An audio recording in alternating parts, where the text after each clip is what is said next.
Rasulillah. We praise Allah subhanahu wa ta'ala, the King, the Master, the Sustainer, the Creator of the seven heavens and the earth, who we send peace and blessings upon His beloved Mohamed sallallahu alayhi wa sallam. My brothers, the very famous Imam al-Nawawi, the Shafi'i scholar, who put together the very famous Riyadh al-Salihin, he starts off his book with a very unique chapter. In fact, Imam al-Bukhari also starts his Sahih Hadith collection also with a very famous hadith. And the same hadith is the same hadith that Imam al-Nawawi started off his first chapter with. It's also the same hadith he started off his very famous, the 40 hadith of Imam al-Nawawi. My brothers, this hadith that I'm about to share with you, and trust me, I'm not going to share anything new, you all know the hadith, is very unique for the believer, and it's important you understand why it's unique and why is it important. My brothers, Imam al-Nawawi in his Riyadh al-Salihin, he put together chapters. Imagine this book is a collection of Sahih Hadith and ayat of Quran, and he put them together in chapters, right? And many books were written about this famous book. In fact, some of the scholars even write, and why did Imam al-Nawawi put the chapters in the order that he put them in? Like, I'll give you an example. If you and I now decided that, Shabab, we're going to write a book about deen, we're going to write a book about Islam, what do you think should be the first chapter? I'm sure most of us here, the majority of us will say, well, if we're going to speak about deen and Islam, start by speaking about Allah, speak about Tawheed, speak about Rasulullah sallallahu alayhi wa sallam, speak about Salah, Siyam, charity, Jihad, obviously something big. But Imam al-Nawawi didn't start the book with any of this. Rather, he started his book with the chapter of what? Sincerity. That why? Why did he start with sincerity? And why is this important for us today? Because there's no point talking about any other topic in deen if sincerity is not there. What good is your salah? What good is your jihad? What good is your fasting? What good is your charity if the sincerity is not there? If sincerity is not there, no matter what you do, it equals to nothing in the eyes of Allah. So the very famous hadith that was narrated by Umar ibn al-Khattab, and I'm sure you all know it, إِنَّمَا الْأَعْمَالُ بِالنِّيَّاتِ, that verily all actions in the eyes of Allah are according to the intention that was behind it. Why is this hadith so famous and why is it so important? My brothers, for the Sahaba, and please, today I want you to try and think like a Sahabi. Don't think like now most of you thinking about the nephew waiting back home. I know. But let's just try, ma'alash, we watch Aflam Hindi or Turkey and we always imagine to be the hero and the superstar, yes or no? Today let's try and imagine ourselves and try to think like a Sahabi, like a companion of Rasulullah sallallahu alaihi wasallam. My brothers, for the Sahaba, believe it or not, the greatest sacrifice that the Sahaba did in their eyes, the greatest sacrifice that was ever put forward for Allah was the migration from Mecca to Medina. For Sahaba, this was number one. Anything that came after the Hijrah was number 2, 3, and 4, and you just had to follow. So now I want you to imagine you're a Sahabi. And these people who took the migration from Mecca to Medina, they took the biggest sacrifice you could ever do. And one Sahabi performed the greatest, one Sahabi, he did the greatest action you could ever do. He left his home in Mecca and migrated from Mecca to Medina. But when he reaches Medina, he gets to Medina, and more or less the Prophet of Allah, they get there and they get together. He's thinking in his heart, wow, I did the greatest sacrifice. And yet the Prophet of Allah gathers the companions and gives them a hadith. Ulama say about this one hadith that was narrated by Umar ibn al-Khattab, it is 1/3 of all of our Sharia is this one hadith. 1/3 of the Islamic Sharia is because of this one hadith. So the Prophet of Allah grabs the companions and he says to them, he says, إِنَّمَا الْأَعْمَالُ بِالنِّيَّاتِ, that listen boys, I'm using modern term language, that listen boys, everything you do in the eyes of Allah is according to the intention that was behind it. So whosoever migrated for Allah and His Prophet, they know that your migration is for Allah and His Prophet. Imagine you're this Sahabi and you're sitting there and you're listening to these words. And then he says, but whosoever of you migrated for some worldly benefits or for a woman to marry, you see this man, he was engaged to a woman in Medina. So when the time for migration came, like you and I say today, what? Yallah, asfurana bhajara, 2 birds with 1 stone. The man had a fiancée in Medina, and it happened to be that there was a migration, so it worked out well for him. He was going to Medina anyway. So he did the greatest action you could ever do, but his intention was not there. So the Prophet of Allah more or less is telling him, everything that you did equals to a big fat zero in the eyes of Allah. Not only was it a big fat zero, this is for me like the salt to the wound. Not only is there a big fat zero, but the Prophet of Allah came to know about it, mentioned it in front of the companions, and is now narrated in the most famous hadith that will be mentioned to the Day of Judgment. Imagine this man is thinking, my story will be mentioned to the Day of Judgment. What crime did I do? But Rasulullah is teaching the Ummah that don't get caught up with the action that you do. You should always monitor the action that is behind it. My brothers, wallahi, why is this important? And why am I giving this reminder in the month of Ramadan? Why? My brother, you can build 1,000 hospitals. You can build 1,000 hospitals and build 1,000 masajid and do 1,000 great things in the name of Allah. But you had an intention in your heart other than the pleasure of Allah. You're going to stand before Allah with the biggest shock of your life. Because my brothers, Allah subhanahu wa ta'ala is a jealous God. This word sometimes for us is, what do you mean He's jealous? And how can you speak about Allah like this? And Allah is a jealous God. And if Allah sees in your heart that there is something other than Him, it doesn't matter how good it is. It doesn't matter how people love it. If Allah sees that there's something in your heart other than Him, He walks away. Allah's not interested. So one of you might say, يا أخي, come on man, والله تخنت bro. كده ما حدا ربي لي دان وربي لي شوية كرش بده يجي يفسر لي بالدين. Come on man, what do you mean? طب I tell you, listen, let me, let's try to live this example together, yeah? I want you to imagine now, any one of you now, after the salah, you go to the hulu shop now, you buy some knefe, you buy some roses, you buy some chocolates, you go to the house, بتظبط حالك, بتمشط لي الشعرات, بتحط شوية عطر, you fix the abaya up, you send it to the kids, you grab the kids, you send them to the neighbor, to back door, to the front, in the car, send them off to your parents, you just got rid of the kids. خلاص, you're feeling romantic, you want to go home, you want to impress the missus. So you come to the door and you don't open the door, أجلك بيجي عطيري, boom, you knock it over and إجا فاد Romeo.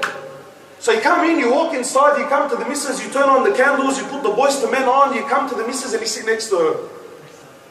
قلبي روحي عيني انت يا قمر وانت يا ما بعرف شو خد بقى قصص وحكايات. And then you look at your wife and you tell her, Wallahi I love you. Wallahi I love you with all my heart. Ya baya, ya baya, ya baya. And then imagine she turns around to you and she says to you, and Wallahi I love you too. Wallahi I love you with 99% of my heart. But سامحني, I have 1% for the neighbor next door. شو ها neighbor next door? أي neighbor هذا next door that has 1% of your heart? والله لا أذبحك واذبح, we'll bury you together and we'll pray janazah on the both of you together. You as a human being, really you be reasonable, as a human being, would you accept from your wife that she tells you, 99% of my heart is for you, but there's 1%, just 1% is for the neighbor next door. Would you accept it? Talk to me. Would you accept it? But how about when Allah sees in your heart that you're doing an action for something other than Him? Hasha lillah, of course Allah subhanahu wa ta'ala is above any example that we can give. But when Allah sees in your heart that you're seeking the pleasure and the desire of someone other than Him, Allah walks away. And wallahi, my brothers, there was no one that was more conscious of their sincerity. There was nobody that was more watchful of their actions than the Sahaba.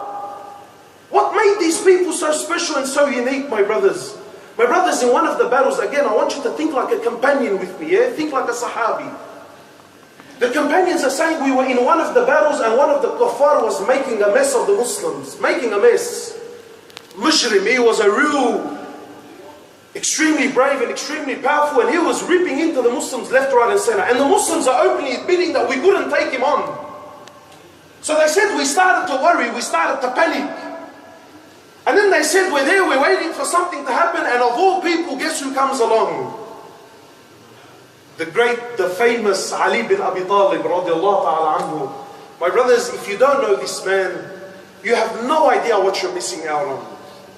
So Ali bin Abi Talib comes, the Muslims, Allahu Akbar, there's a celebration, finally the right man for the job. So Ali bin Abi Talib comes, he faces the man, and there's a feast, an absolutely feast fight between the two.